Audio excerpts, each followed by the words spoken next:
why am I here today? This is a long and complicated title for a presentation that I came up with just to confuse you. I'm here because it's the wild, wild west out there.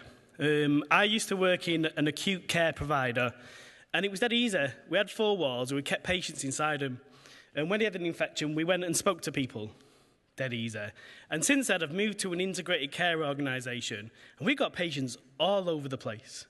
We've got patients in the hospital, we've got patients in the community, we've got patients somewhere in between, in intermediate care. And my service also looks after care homes, but not nursing homes, just the care homes. We've got some responsibility for hospice care, and I'm also chair of the National Hospice Infection Control Group. There's a couple of guys who are here today. Joy.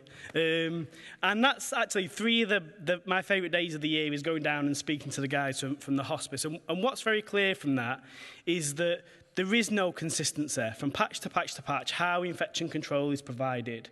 So what I'm going to do today is kind of talk about and describe some of the challenges. Unfortunately, I haven't got any challenges, any solutions. I can describe the challenges. I will say, though, that we're about to undergo one of the biggest social experiments in recent history with the pressing forward with Devo Manx. For those of you who may not be familiar, all of the health and social care budget for Greater Manchester has been devolved locally, so there'll be less of a central control of the budget. So it'll be interesting to see how that ends up affecting patients either positively or negatively over the coming years.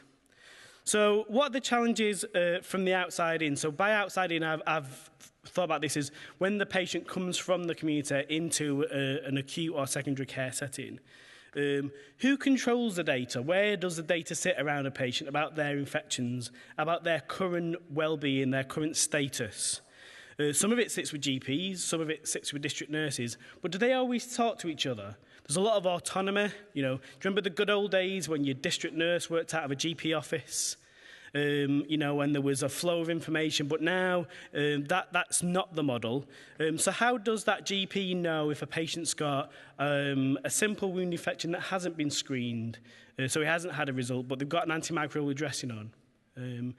That's going to sit in the district nurse notes, but maybe not in the GP notes. How does that information follow the patient when they're admitted as an emergency, or even sometimes as an elective care case? The information out there in primary care can be quite fragmented. You've got GP case records, district nurse records, podiatry records, IV service records, infection control records, which may be completely divorced from all of those things. So it's really difficult to understand how all that information can come together so that the admitting physician can actually get a good understanding if there's something going on infection control-wise with that patient. Similarly, there's challenges when the patients are being discharged.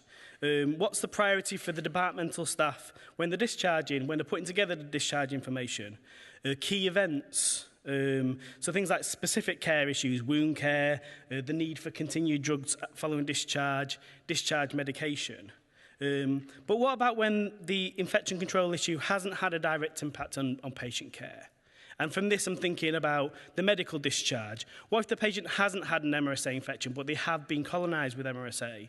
Is that something that registers on the mind of the F1 or the F2 doing the discharge note to say this patient's MRSA positive? Because it might not be something that registers with them. It may have very limited clinical significance to the junior doctor. What about when the issue's been resolved at the time of discharge, or patients who had a prolonged length of stay, who's had a C. diff infection, as an example, that's now been resolved and fully treated? It's quite easy if that patient's moved to a different speciality for the discharging team to think, well, to not even consider that as part of the discharge information. So where does that information go to? Who needs to be informed? Do the GPs need to know? Do the district nurses need to know? Do the health visitors need to know?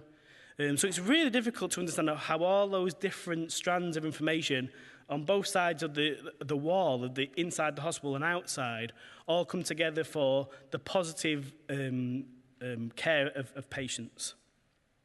And who should be responsible for the information? Should it be medical staff? Should it be nursing staff? Or should it be the infection control staff? I think generally acute infection control teams quite often have we'll mop everything up and we'll just send, there's a nodding head out there. approach where we'll just send all the information to the GP just in case. And sometimes GPs don't like that because sometimes GPs, it's not their job. And they can get a bit snotty. And that's a technical term. So in my very simplistic mind, this is kind of the model in the community. You've got the lab often at the centre of things. So the lab who generate reports, which go to the GP, maybe to the district nurse, maybe to the community midwife, maybe to the health visitor, to podiatry, the community infection control staff, public health and local authority, Public Health England. But as we heard before, when we were talking about surveillance, some CCGs were saying that they didn't get any information at all around C. diffs. So all the information from labs goes to a variety of different places. It may go to all those places, or it may go to none of those places. So again, it's difficult. How do you get that central information to all the people who need to know? And how do you know who needs to know? The secondary care model is less complicated, I believe, because most of the time the lab again sits at the centre, but there's a very clear chain of command. Information goes through the microbiology staff and the infection control staff, and they will between them inform ward and department staff, the medical staff, and where required, the cleaning and the therapy staff. So the chain of information there is a bit more discreet, but often comes when the patient's gone home, which leaves you with a quandary, who does what? That information. So whose responsibility is it for managing infection control issues? As an example, and it's kind of been referred to already, patients have been discharged before the results are available. Prophylaxis. Who's responsible for prescribing for asymptomatic people in the event of an outbreak of flu or scabies? That's one that's driving us absolutely insane. Patients with scabies in care homes. Doris has got a scabies infection. We need to treat everybody else. Well, I'm not prescribing it because I'm not prescribing for asymptomatic people. Well, that's the whole point. So there is a real gap around public health prescribing in the community sector. Suppression therapy for MRSA positive patients who were waiting for operations. Who's responsible for handling all that information? Should it sit back with the GP? Or should it sit with the acute trust? So, as I said, I have no solutions to these, but just kind of framing some of the potential issues. There are some solutions, and that's to have joint purpose. And I think what was described in the SHIP model and what we're kind of replicating on a slightly more simplified level in Bolton is a joint purpose. Putting the outcome, the learning, the patient, transparency at the centre of everything we're doing. Because actually that's who we're responsible to. And quite often in infection control, we don't see that person.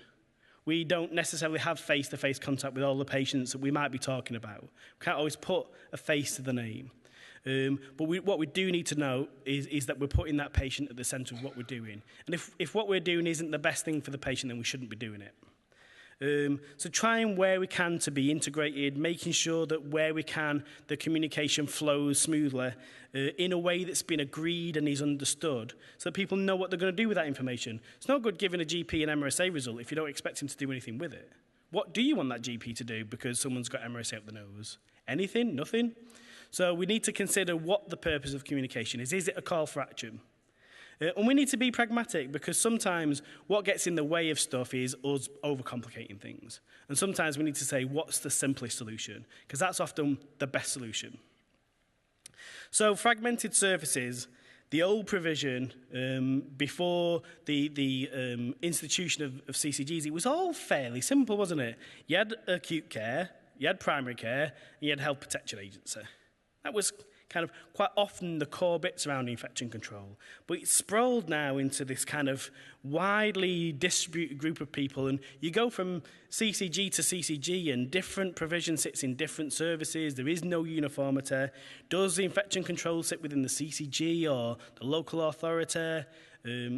Who's responsible for what? And then we compound things because we're an integrated care organisation.